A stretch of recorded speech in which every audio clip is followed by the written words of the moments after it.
Annihilator presents Bowzone Live is brought to you by Annihilator Broadheads and these fine sponsors.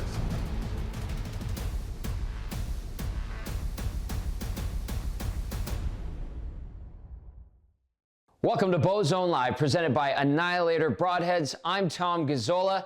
As we get set for Season 3 of Bowzone Live, we're going to do something a little bit different today. Call it a preview episode. A few weeks ago, we gathered some of our hunters and set them up by the fire to talk about some of their favorite topics heading into the season, target bucks, ethics, which is always important when hunting whitetail in the bow zone, and much, much more. So let's join Ryan and the gang by the fire. We finally got everybody together here. We've got a great Bowzone Live crew. We had an amazing season last year, probably impossible to beat. We got the crew here now, so let's go around the fire and introduce everybody. First, Daryl. Yeah, I'm Daryl. I'm back for Season 3, my second season, but hope we can all get it done, and good luck to all you guys. Yeah, I'm Taylor. This is my second season. Didn't get anything last year, so hopefully I can contribute something this year, so we'll get after it. I'm Mike, back for my third season. Same thing, didn't get it done last year. Had opportunities, just couldn't finish on them. So, see what happens. I'm Keith, I'm here, this is my third season. Last year I tagged out on a nice whitetail. Boom! I worked hard for that one, spent 80 hours in the stand, but it was well worth it. Hopefully we can do the same thing this year. I'm Logan. Third season on Bowzone Live. It's an absolute riot to be a part of. Had an awesome year last year. I'm not sure if I'm ever going to get anywhere close, but I'm really looking forward because I got some pretty wicked bucks on cam. So it's going to be a good year. Hi, I'm Michelle, and this is my second season with Bowzone Live. And yeah, I shot a buck last year, third last day of the season. So grinded all season. It was a ton of fun, and I'm excited for this year. I'm Scott. This is my third season, and I am actually going to shoot a deer this year, unlike the last 12. There you go, buddy. 12 years. It's 12, if anybody wants to know. 12. You'll get it done. There's only 5 cameras here, so I think we got that. I'm Heather. It's my third season with Bowzone Live, and I've been fortunate enough to shoot bucks both years. Hopefully that's not going to jinx me for this year. And knock on wood. And this crew is just a really good group to work with, and the camaraderie is awesome. So.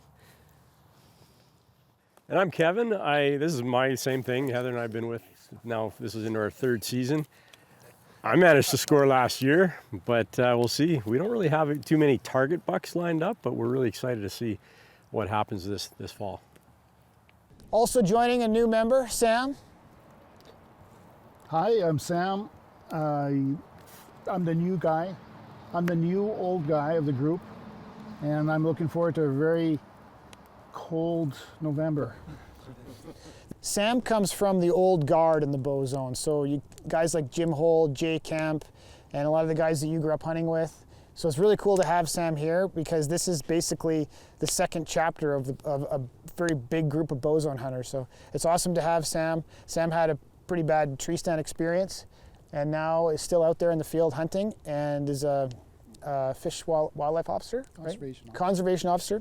I call them fish cops, but that's what I call them. So, and we're pretty excited to see his Argo, his machine, the way he gets out into the field, what he does to get out there and still bow hunts whitetails. So I'm really happy to have you on the crew. I think it's awesome. You're a great addition, and I can't wait to see some of the stories that come out of your camp.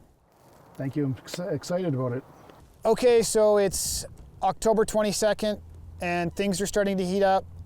I know that you got into a stand probably a week and a half ago, or maybe it was 2 weeks ago, and you've already got bucks coming into a scrape or some kind of magic grass in there. I don't know what's going on, but whenever you sit somewhere, I'm always worried because giants are gonna die. What's going on? It's just the slough grass. They feel really secure in that there right now. They're getting into the pre-rut season, the pre-rut patterns, and they're not there yet, so they like the tall slough grass. They feel really safe in there, because I asked a question to a lot of different guys now, and I think Kevin was even the one who gave me the answer to that, but because I always wondered, it's almost like there was something magical going on there, because they're running around like baby deer. They're just going nuts when they get back into the slough grass area. So they started moving in there pretty good, and I want to say 10 o'clock this morning, we started here. I had my camera go off, and I got a 5x5 in front of it this morning, but he knew where the camera was. He's looking right at it. And we've got some video, I think, of Daryl early season in that same stand. He killed a giant with bucks, like 4 or 5 bucks, like all around you? There's 7. 7 bucks? That's nuts. I feel sorry for the next guy that has to say what they have in the season that's going on. Like, I don't know if Taylor has 7 bucks under a stand right now, but I do know that Taylor has, like, what, 3 or 4, like, crazy whitetail buck kills from when you were a kid? Like, how old are you when you started bow hunting with your dad? Oh, yeah, 12. So 12, right? The money. Yeah. And then there's an epic kill. He shoots a doe, and then the buck comes in, shoots the buck also. Look at that. There's the buck, there's the doe. Too cool. They died within 15 yards of each other. I had a big one that I was chasing last season and up until this year, but the neighbor shot him back in September. My main target buck's been taken, so I guess my plan B is just to hunt as close as I can to Ryan Kohler's properties and hope when he overpressures them, maybe they filter into my spots, and then I'll take them.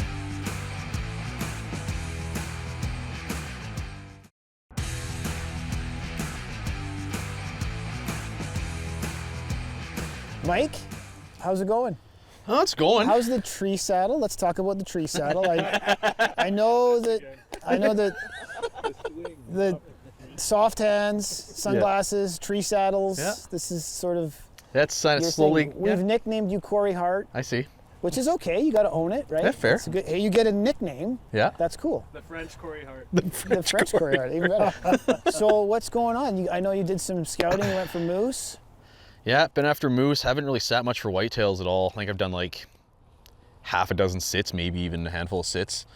Had a shooter last night on one property, just stuck behind the thick stuff, wouldn't come out. Other than that, it's been kind of Do you think he'd come out if you were in a regular tree stand? I'm just wondering. I've never actually used the saddles. I mean, we're all here to learn. We could know, yeah. But anyway, but yeah, lost one of my fields. Canola had second growth. They tilled it right over. Okay, Keith. I mean, let's be honest here. Keith has basically an area in the Edmonton Bowzone that he has sole permission on. Enoch Cree Nation has a nice little giant chunk out of the Bowzone where there's some super monster whitetails that live in there. He's got a great business that he's running right now. He's got clients I'm pretty much full up this year. I'm guessing you have some pretty neat whitetails in that place right now. Well, it's 20 square miles, so it's pretty hard for me to find them all. You know, 25% of it is what I could probably cover. And in that 25%, I'm saying right now we have 4 or 5, 175 and plus. And then the one that I showed you earlier, which I'm not going to show until I have him on the ground. That's definitely my target buck. I will definitely spend the hours on him. It's breathtaking. I don't even know what I would do. Honestly, it's ridiculous. It's insane. It's too bad we can't show the photo, but we're not gonna. Maybe we will. Maybe I'll convince him to show the photo right now. Gotta keep it together. Come on, Keith. Anyways, so sitting beside giant whitetail slayer himself, Logan. Logan, I know you do your homework, and I'm sure Kemper and you have done some crazy stuff already to find some whitetails. So, what's up? Now we're getting back into whitetails, and I'm super excited about it. We've been doing tons of work, and I've been doing lots of work on just moving cameras, trying to figure out their patterns. Been a few crop changes this year within the area, so that's affected their movement a little bit as well. And for whatever reason, like Mike ran into, a lot of the fields are being plowed under, so limited food source. Just got to see if I can get a pattern, and might have to bank on the rut when they're going crazy. I personally have all my food sources are scarce. I have some in the bushes, but as soon as that goes away, it's gonna be, yeah, like Siberia. That's what makes this show unique, to be honest, because we're not like the US. We don't have food plots set up all over the place. It's not, you know, it's really wild. Like the Canadian wild is crazy because you get what you get, and every single year the Bowzone totally transforms. Like now, after 30 years of hunting in the Bowzone, I've got probably hundreds of sets of pegs everywhere, just because when the food source changes from this quarter to this quarter, you got to shift everything you're doing on the quarter you're on to like the other side of the quarter. Exactly. So you got to have setups everywhere. Nope. But it makes it unique. Makes it tough, makes it fun, right? Makes it really challenging. Anyway, Michelle, you've got a couple of cool spots rocking right now. Some big bucks. I saw some pictures of some nice whitetails. So Some couple decent whitetails, and just leading on what you were saying there about like my food sources changed slightly in the last month. So yeah, I'm slowly transitioning to a couple other spots that I have in mind for the rut, but in the same area. And yeah, hunting same spot as areas last year as well. But I put a lot of time and kind of homework in with just myself in this new spot that I got permission on this year. So it's just really exciting to see the new bucks that are going to be coming in during the rut. I feel like it's a good spot. So yeah, excited. Yeah, that's great.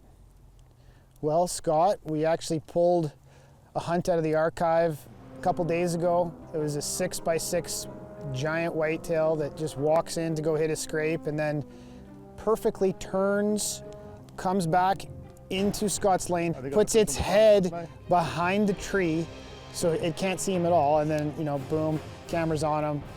He makes an absolute perfect shot right through the lungs.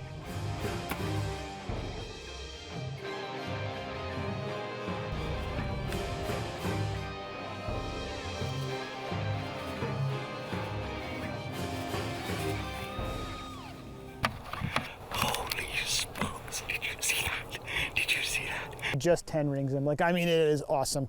And the deer stumbles this way, and if you look really close, it's a little bit graphic, but it's rad. Giant 6x6 on the ground in under a minute, right? It was just, it was really cool. So what's going on? You haven't actually got a Bowzone whitetail for a lot of years. So It's been a long time. This is going to be a fun season for you. I've got quite a few bucks coming on camera, and they seem to be getting progressively bigger. So hopefully by the time we start filming for Bowzone Live, they turn into 180s and 190s. So we'll see if I can recreate that big 6x6 again.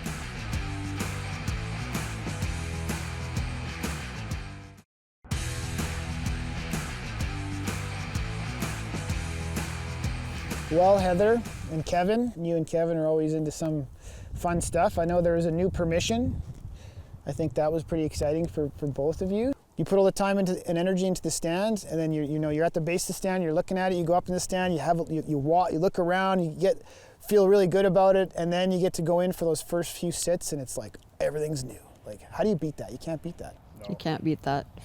No, and that's, you sit for the first few times, and then you have deer come out, and then you realize if you're set up right or not based on movement, and you might make some tweaks. Hopefully we'll be set up perfectly and we'll get that shot done early instead of waiting till, I think it's 26th is my day, typically. Yeah. Somewhere around there that I seem to shoot. So you like to punish yourself for like yeah, I kind of go through the cold snaps up and down a little bit, but hopefully I can get it done a little earlier this year. That'd be good.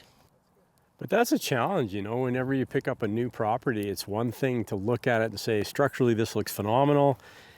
We're getting deer on camera. But even Heather and I the other day, we looked and we thought, okay, well, this looks like where we should be setting up, but once you hunt a property for 2, 3, 4 years, you start to realize, you know what? I was off by even 50 yards, even 100 yards, sometimes even 20 yards. And you got to reset. And then once you start to understand how the deer move, it's kind of incredible when you think about just how perfect things have to be. Well, that'll be fun. I'm excited for you guys. There's bucks in that area that I actually know, so it'll be cool to see if some of those old mature bucks, I mean, that's what everybody's after, right? Is really, big deer are the bonus at the end of the day, but a mature whitetail, you know, the big indent in his forehead, you know, 5, 6, 7 years old. That's what everybody should be after at the end of the day, is just a mature whitetail, and then be happy with the chase and the hunt itself. And that's what we're all kind of going through right now, is the hunt part, which is the most fun. This is the beginning of Bowzone Live, which is the most fun. You put in the energy and the time to do the hunt part of it, and then, you know, once everybody gets everything put together properly, then it's really just execute, and that comes in, like we talked about with Scott, it could be in 1 minute. So we could be talking to Heather tomorrow and she could have executed that 1 minute tonight. Like, we really don't know. So anyways, Sam, I don't know if you want to introduce yourself real quick, and then I want to hear about the bucks, because he's got like a full section in the Bowzone that's rocking and awesome, and I've seen some videos of some monster sheds coming out of the snow. So how do you get around? What are your thoughts, and what do you think is going to happen this year? Well, I'm thinking it's going to be a good year. Well, every year that you can get out in the field is a good year. And I strictly hunt from blinds now, obviously, and over the years I've hunted the same property to the point now where I've got a really good handle on it. And I have an inventory of blinds. Every year I got to go and buy a few more because the moose trash them. Where I'm at, there's always a couple of moose that don't like them for whatever reason, they're cameras. While I was chasing the moose around this year, I stumbled across a couple of big whitetails, and so I want to get up close and personal and get my eyes on them, you know, not just with the camera, but see them. Until you actually see them, it's really tough to judge, but I think one of them, he belongs in my home, so I'm hoping to give him a long-term home. Well, I'll say this for sure. I'm not going to do any complaining about the cold or about how long I have to sit or how far I have to walk or any of these things. It's a lot tougher for you to get out there than for us. You know, you got an Argo machine, I think, that you've customized, and that gets you out to where you want to get into the blind. And then shootability, right? Like, you know, we can shoot up and down, and I believe you said earlier that you can just shoot on a flat plane, kind of straight ahead. So there's a lot of challenges there. So my hat's off to you for, you know, saying you want to be part of this. I think that's awesome, and humbling everybody in here, because the fact that you're getting out there and getting it done. Oh, thank you. Yeah, I'm really looking forward to it. Yeah, I have to put a lot of thought into where I'm going, how long I can stay.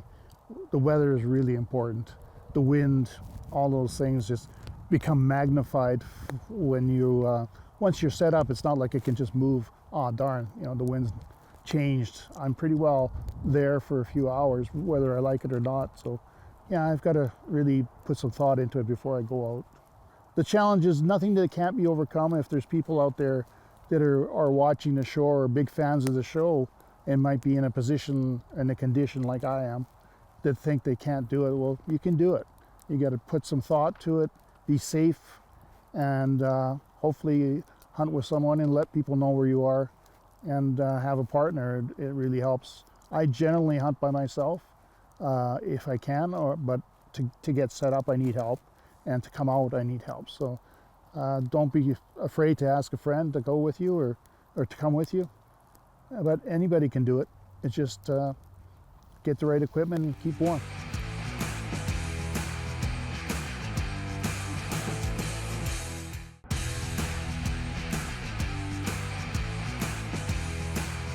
We've got some target bucks that are definitely going to be hunted really, really hard, but is anybody going to hang their hat on one deer? I know I am. I've got a whitetail that's really cool. I'm going to try to shoot him. There's actually two of them in this one area in a super funnel.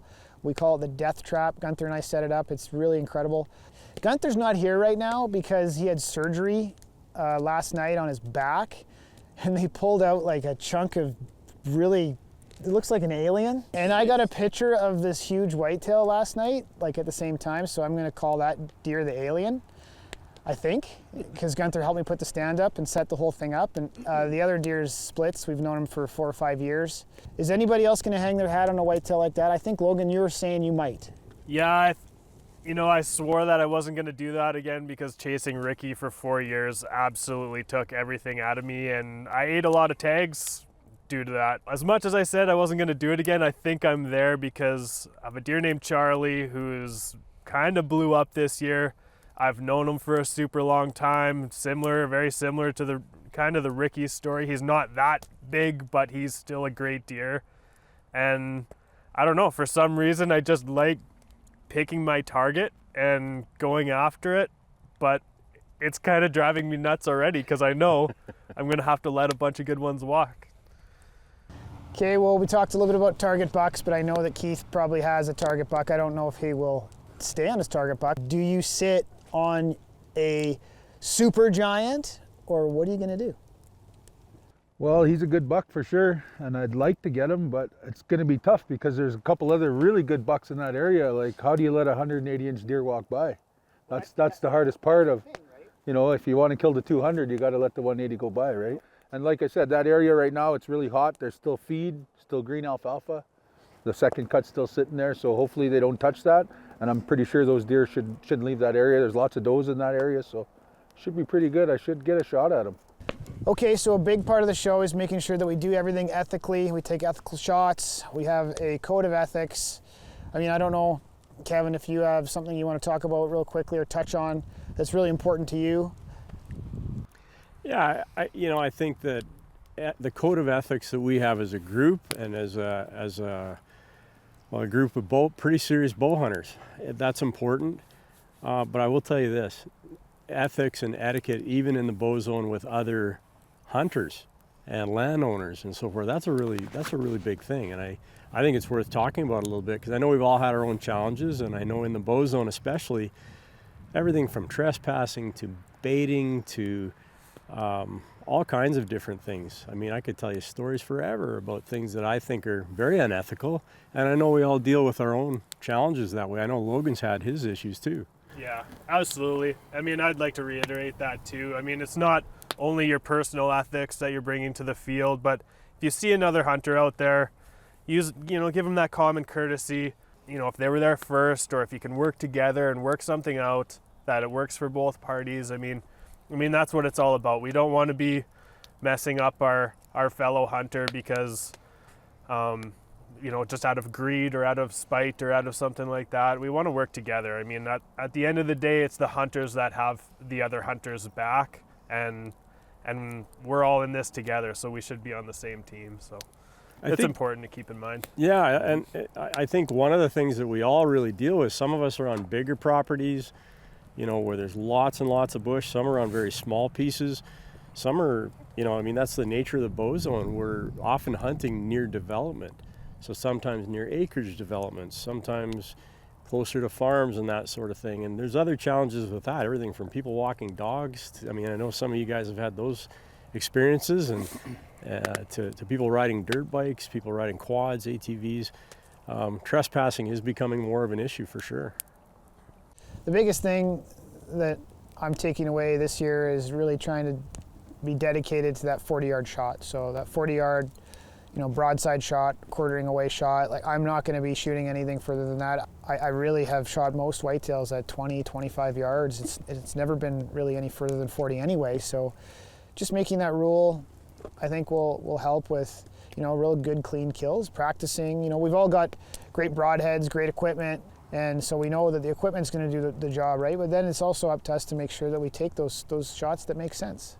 The big thing is to understand that while these bows are capable of shooting longer distances, and a lot of us practice out to 70, 80, 90 yards, hoping for those 20, 30-yard chip shots. But the reality is that whitetails, especially big whitetails, they can jump a string pretty quick. Yeah. And when they drop, anything past 30 is a sketchy call.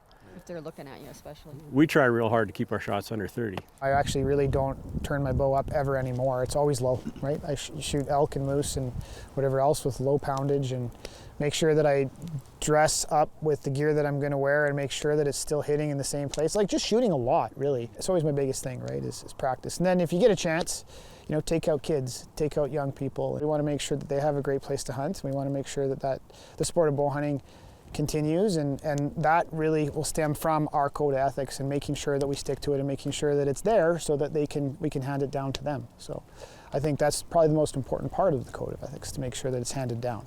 Well, I think it's important too, like, one of the biggest demographics we all know is women in hunting, and I think there's a lot of emphasis on poundage, and for women, upper body isn't our strongest muscles. Same with Mike.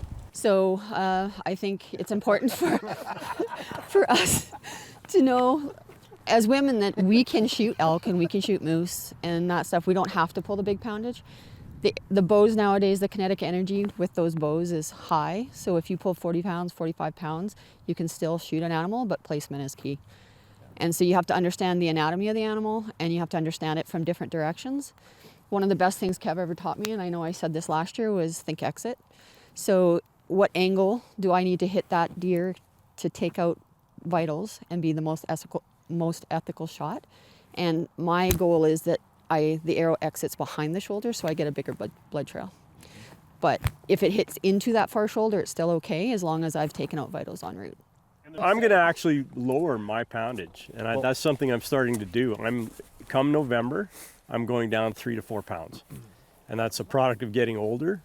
Maybe getting older makes you smarter, because that's a smart thing to do. Most people won't go through the, I'm going to say, bull So of resetting your sight and having to just tweak some things, but I'll tell you what, it's way easier to shoot a bow with a low poundage. It's easier to shoot it. It's easier to hit the target. Like everybody thinks speed is everything, and that's not true.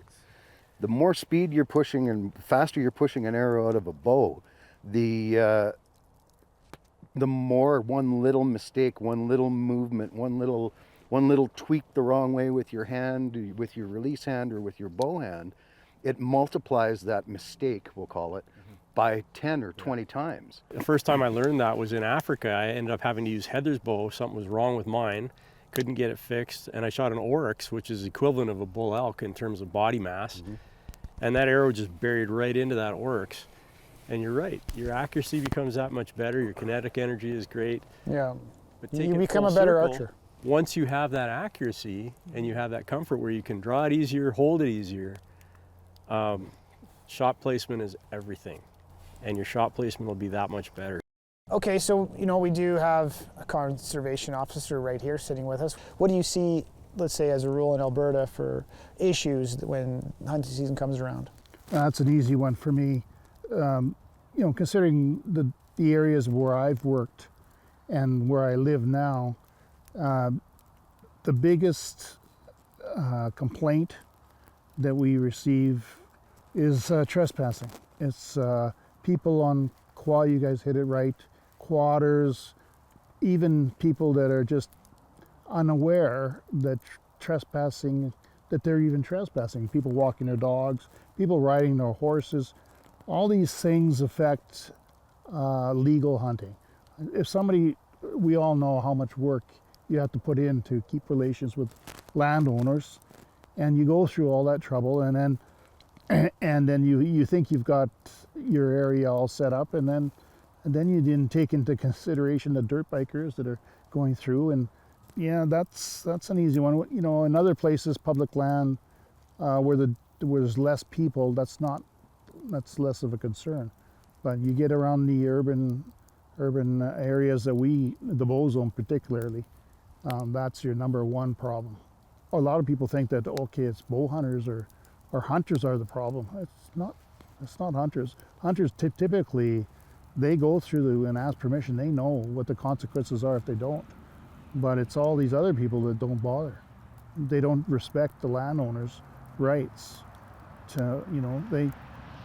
You have to acknowledge that they for a short time have the responsibility of looking after that land, and we have to honor that.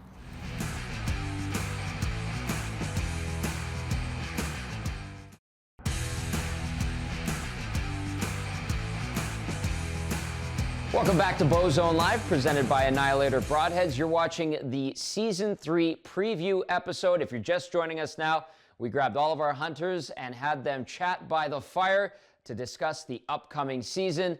Let's rejoin the gang right now. So everyone here has filmed a little bit. We're October 22nd and we've had some things happen. I know I've had some really interesting stuff happen. In one of my favorite spots, we had a cougar sighting about a mile away. And then one of the great big mature whitetails that I was scouting and getting photos of and looking forward to seeing and hunting, he was killed in this crazy scene. It could have been coyotes, it could have been the cougar, but it was like a gut punch, and I still don't know what killed it, but it could have quite possibly been a cougar in the Bowzone, which is kind of crazy. But let's go around. I know, Daryl, you had some awesome stuff go down. We've kind of touched on that. Taylor, have you filmed anything yet? Well, so far I had a mule deer, so I shot a nice big antlered mule deer in velvet, and then I got a bull elk in September as well. And then I've only sat for whitetails 3 or 4 times, but each sit they've been pretty good. I've had one sit where I had 3 bucks right under my stand. Nothing I wanted to shoot, but definitely have got some pretty good footage so far. Awesome, awesome. Mike? Yeah, I haven't sat too much for whitetails, but ones I have, I've had a few like does and fawns walk past the stand, and then last night sitting I had a nice buck and a little spiker come out, and the little spiker hit the licking branch and scrape about 30 yards from my stands. You got video of a buck scraping already? Yeah. Oh, wow. You're way ahead of the curve.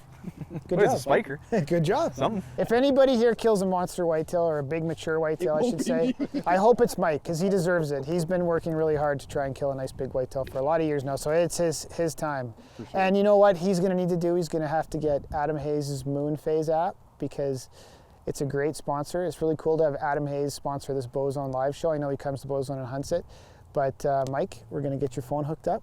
You're going to have the Moonphase app, and you can follow it. And I think it's going to help because it actually is really cool. So if you haven't seen it or checked it out, I would go check it out on your phone right now in the App Store. Download it. It's a secret weapon, that's for sure. Keith, I know you just got back from working, so you're just here just today from work. I don't know if you've had a chance. I did get a big. I crushed a big elk and got it all on film. Came right down the mountain. You could hear him. I just barely hear him the first bugle. Halfway, second bugle, third bugle. He came in. 13 cows came in, and he came in on a string, 45 yards. What'd you green score that thing at? Well, the taxidermist said he's 380. Oh my gosh. Michelle, have you had a chance to film or pick up the camera yet in the early season? I don't know. I've been out a handful of times, not so much in the last couple of weeks, but I got some video of 2 bucks kind of sparring in the field. Got some videos of does and younger bucks and stuff like that, but some decent video. Scott? Got does. Scott? Been out a couple of times. I've got. Have you been out with your camera in the field yet? I've got does on just a bunch of does on camera. I've got probably 7 or 8 stands up already and two ground blinds up. So nothing major as far as no, nothing filming. major yet. Haven't turned the camera on but yet. I But can that's cool. smell it coming. Well, we'll see what Scott does. You can smell what the Scott is cooking. I don't know if he's gonna cook. What he's gonna cook? It's gonna be some kind of muffins or something. I know you guys are always filming. I know that you had an antelope draw. I think you got your antelope. No, you didn't get your antelope. I didn't get my antelope. Instead, Kevin killed an elk.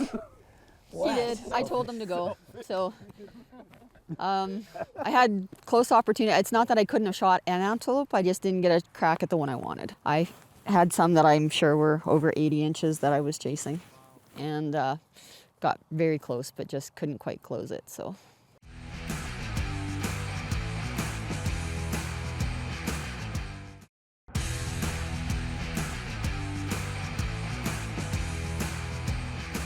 So I have a new spot this year, so I haven't really had a change of placement in my stands, but I was just curious if anyone else has ever, or this year has changed their stands based on, because like the food sources have changed this year.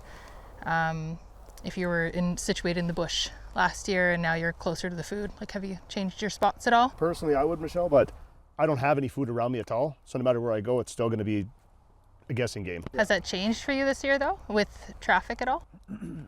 Yes, yeah, it has. It's changed. And I think it was mentioned before too. I think Ryan said just have lots of spots, and that's something that I've been finding out the hard way this year. I mean, because the food around my locations has changed so much, I found that I can't just bank on having 4, 5, 10 stands. I mean, you have to have a lot of spots at least ready to go.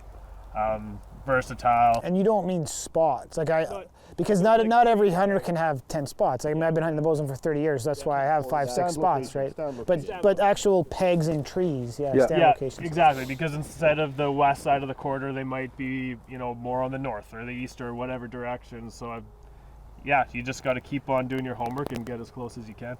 And I think that's in the last few years that I've been using is climbing stands. Yeah. And it's so easy just to come down, move 50 yards away, Or a set of lone wolf sticks go in back a up. stand. Mm-hmm. Yeah. I always, whenever I have clients in camp, I always have a couple extra sets of sticks and stands sitting there. And it's nice having those extra set of eyes too, right before I go out, right? Because now I know exactly where everything's happening by the time it's time for me to hunt, right? But while the weather's decent right now, if you have only a handful of stands, and that's fine. But if you go and you prep a few more trees, that just gives you that option when the later season comes and it's cold and you don't have to go do all that work, and all of a sudden a trail turns from kind of a secondary trail to a primary trail. Yeah. Then you can move over and it's quick and easy. I'm limited with my spots, or like the amount of stands I have, the amount of cameras, but like Logan was saying, like you can go peg more trees and you can move your stands. I was in the mindset that, I had to have all these stands, and I don't. I can just move, the 2 or 3 that I have too. So that's one good thing about learning from Jim Hole. Yeah. Peg everything. Yeah, when I was heavy into outfitting, I'd have 60 trees pinned, cleared, and then the boys would just carry their own stands in, right? I learned from Jim. Yeah, that's a real good system like that. And nobody ever steals your stands either, right? I hang my stand every time I sit. No matter what the weather is, I sit in my stand. I hang it every day, every time I sit. And that's personally just what I do. But yeah, it opens up so much more doors for you. You don't have to have so much more equipment either. Yeah.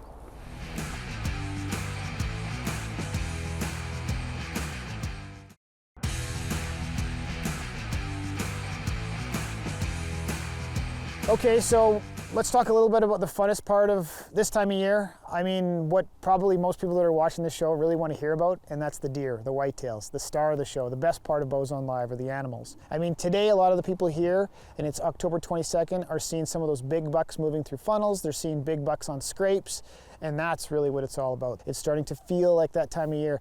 I'm feeling it. I know those big bucks are going to feel it too because they're going to start moving. It's really exciting. So what's your favorite part? Like rattling? I love rattling. It's, you know, almost October 25th. That's when I pick the horns up. Sometimes if I know there's lots of bucks in the area, I'll even rattle earlier. But what really gets you going? The cold weather. You like cold it? weather gets me going, yeah. My favorite part of it is rattling. I really like rattling. It's pretty neat. Yeah, no, I love rattling. I like bringing bucks in on the horns is amazing. Absolutely. What about you, Taylor? I always just love the first snow. Like I watch the weather. I have too many weather apps. I just like for that first, same thing, that first cold snow. I always think it's going to be the best in this, but sometimes honestly, you see your deer when it's +5. You know, you think you have that perfect -15 day, the fresh snow, and you just think you're getting your buck and you see nothing, right? And then it ends up being on a day where it's kind of raining and +5 a week later. But I always anticipate that's the start. And obviously right now you're starting to see, I've just noticed driving to work when I see deer, you see their necks now all of a sudden. Like you can immediately be like, that's a buck. Like you don't even have to look. And that's kind of when I start getting excited now because you know it's starting. Mike, what about you? What's the flavor? I like the smell you get in the fall. Like just like the leaves are down, you're starting to get that like the cold and it's just like that fall smell, and you're walking through the woods in the mornings and stuff like that, and being able to see them coming from a lot further away now, before it's like they just bust through the brush and like, oh, you're right here. But like actually watching them start coming down the trail, and it's scrape time. Watching them lay down scrapes is always cool. You get the snow now on the ground soon, not here today yet, but it's coming, and then you can really see them, right? You can see through the trees, you can see them moving. There's nothing better than a big, huge chocolate horn, mature whitetail coming through the trees with snow on the ground, just kind of meandering through the poplars, coming to a grunt, coming to your stand. Your hands start shaking. You got to turn the heated vest on just a little bit to calm you down. Get ready, you know, and then execute. Keith, what's your favorite part? Same thing, probably cold weather. I'm a big planner. So I kind of plan almost, it's ridiculous because I make this big plan where I'm going to hunt every day and check the moons and all that. And then when it comes, I just forget everything and I go crazy and just chase them.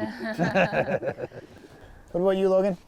I think Taylor touched on what I like the best. I just like the physical aspect of the white-tailed deer itself because, like you said, they're getting big. They're getting those thick necks, no more velvet, just the winter hairs coming in and coming in solid. They're not patchy. There's nothing cooler than a big white-tailed deer, I think.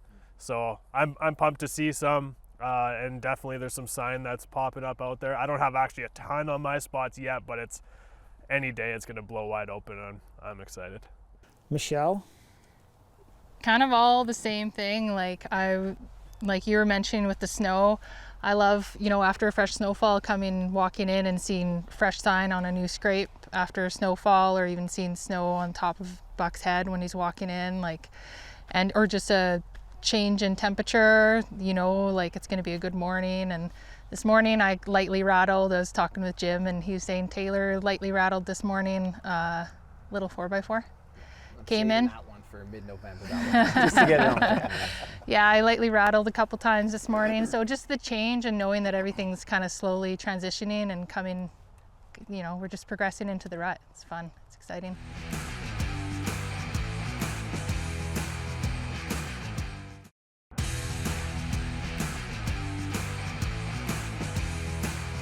Sam, it's a little, I mean, we're in the stand, so it's different for us, but what is something that really brings you into hunting season where you just get sucked into the vortex of whitetails and everything is all whitetails every day for you? What tips it off?